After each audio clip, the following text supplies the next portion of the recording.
に一言、ですね、ちょっともうあっという間に。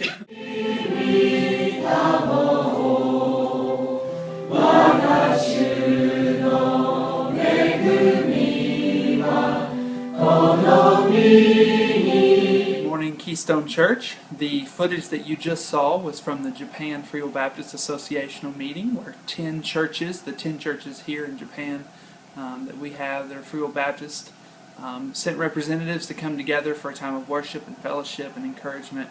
And it was a good time that we had tonight, and then Sunday and Monday we'll also meet together.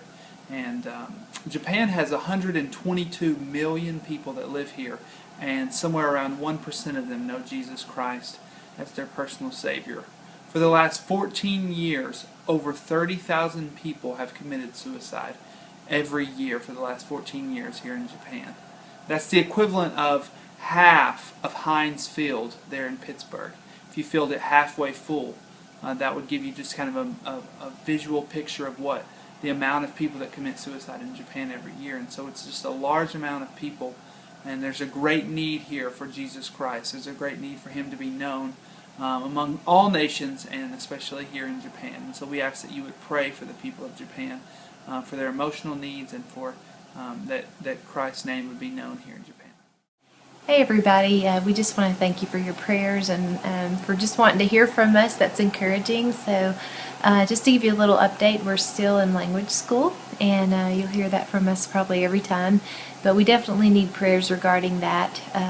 The further we get into it, the more difficult it becomes and the harder it is to remember, as all of our vocabulary words are piling on top of each other. And we're beginning to learn kanji now, which is the Japanese symbol writing that when you imagine Japanese writing, it's what we're learning now. Every symbol has a different meaning, and each meaning has about 4 or 5 different ways to pronounce it depending on the context of the sentence. So we need a lot of prayer that the Lord would give us the ability to be able to learn this language and communicate to the people, but most importantly to be able to communicate His love to them in whatever way through His Spirit working in us. So thank you for your prayers for that, and keep praying for our adjustment here, as well as for our kids, that they will continue to adjust well.